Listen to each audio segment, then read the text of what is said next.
What's up mga ka-tenants? Pumunta tayo ng rice mill at pinagbawalan tayo na kumuha ng video. Etong rice mill na lang ito na nagbabawal na magkuha ng video sa kanila. Ano kaya ang dahilan? Pero yung mga kinukunan ko na video as proud pa nga sila dahil meron tayong mga kababayan na yung mga nagsisimula na magbigas ay alam nila kung saan yung pinakamura or mga quality bigas. Pero itong rice mill na to ay pinagbawalan tayo. Bakit kaya? Ano kaya mga dahilan? No? Kaya guys, ano kaya masasabi ninyo pagdating dito? May tinatago ba o wala? Tara, panoorin natin. Let's go. Bawal pang i-video yung ano. Nakita ko lang sir kay Mrs. Kandi po. Ayan, bawal daw. So mga ka-tenants, nandito tayo ngayon sa rice mill kung saan ay mag-pick up tayo ng mga bigas. Subalit ito po ang sitwasyon dito. Pila na naman. So time check, mag-aalas 11 na ng gabi. Pero ang haba pa rin ng pila. Doon sa kabila, sa XTN, sa may Intercity, wala rin pong stock doon. Kaya dito po yung pinaka-main. Yan, sa Golden City. Ayan po ang nangyari. So, ang haba na ng pila. So, tayo ay nag-iintay pa rin. Dahil po sa dami ng nakapila niya. Hindi natin alam kung ano oras tayo makakargahan. Ano? So, shout out sa mga suki natin dyan. Hanggang ngayon talaga naman 0-0 yung bigas natin.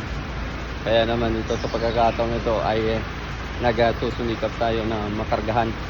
Bali talagang tsaga-tsaga lang sa mga ganitong sitwasyon. At patas ng bigas, no? So, ayan ang sitwasyon dito. Shout out sa ating mga kababayan at talagang mga kapwa ko mga kabigas. Ayan, yung iba natutulog na at yung iba ay talagang tamang hintay lang, no? So, ayan, silipin natin dito sa may parting cashier. Ayan, ito ang dami na nakapila, oh. Sa inyo guys. Yan, nakapila yan mga yan. So yun, nandun pa. Yun, hindi pa nabibigyan ng resibo yun doon sa may, ayan. So yung sitwasyon dito. Yung mga nagbibigas dyan, yung mga nagkukuha ng Coco Panda, limited lang din yung bigay nila. Na? So ayan guys, oh, haba. Ayan, kita nyo yan, mga nakapila na yan. Umaasa na magkaroon at makargahan din sila. So dito kasi doon sa ayan sa gilingan, silipin natin guys. Eto.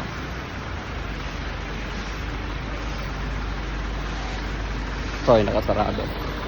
So bawat ano diyan kinakargahan niya. Ayan, pinapapasok diyan.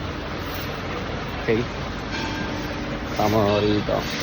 Ang sabi ay tapusin muna ng 1,000 na kamada bago kakargahan. Pero naman, meron namang stock. Ayan. Kaya sana po, bawal pang i-video yung ano. Nakita ko lang sir kay Mrs. Kandi po. Ayan, bawal daw. No?